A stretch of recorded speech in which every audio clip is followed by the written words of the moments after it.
काही दिवसांपूर्वी मुंबईमध्ये परदेशी महिलेवर छेडछाड झाल्याप्रकरणी पोलिसांनी आता 2 आरोपींना अटक केली आहे। दरम्यान मुंबईत एका पोर्तुगीज महिला पर्यटकाची छेडछाड झाली होती, ज्यामध्ये पाठलाग केल्याच्या प्रकरणात आग्रीपाडा पोलिसांनी लगेचच कारवाई करत या दोन्ही आरोपींना अटक केली आहे। या घटनेमुळे आता शहरामध्ये सुरक्षा आणि महिलांच्या हक्कांबाबत नवीन चर्चा उभी झाली आहे। ही घटना 22 फेब्रुवारीला संध्याकाळी 5 वाजताच्या सुमारास घडली होती, जिथे महालक्ष्मी रेल्वे स्टेशन रोड त्यासोबतच धोबी घाट आणि 7 रस्ता परिसरामध्ये ही घटना घडली होती, जिथे एक परदेशी महिला रस्त्यावरून जात असताना 2 अनोळखी व्यक्तींनी तिच्यासोबत असलेल्या तिच्या आणखी एका महिलेची आणि तिची छेडछाड करण्याचा प्रयत्न केला, सेल्फीसाठी जबरदस्ती करण्याचा प्रयत्न केला आणि त्यानंतर या महिलेने स्वतः या घटनेचा व्हिडिओ काढून तो तिच्या सोशल मीडिया अकाउंटवर तिने प्रसारित केला होता, ज्यानंतर ही बातमी सगळीकडेच पसरली।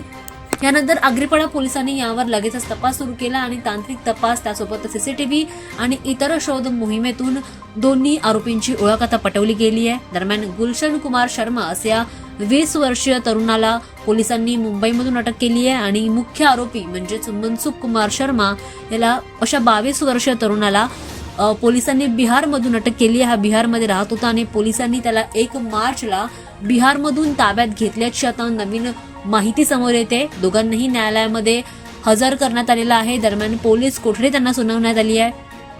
पोलिसांनी महिलांच्या सुरक्षेबाबत सखोल भूमिका देखील घेतली असून लगेचच तपास केला आणि अखेर या दोघांना अटक केली आहे। त्यासोबतच अशा प्रकारच्या कृत्यांना, अशा प्रकारच्या प्रकारांना पोलीस कधीही सोडून न देता त्यांना योग्य ती शिक्षा देतील, कायद्यानुसार त्यांना योग्य ती शिक्षा होईल असं आवाहन पोलिसांनी केलंय।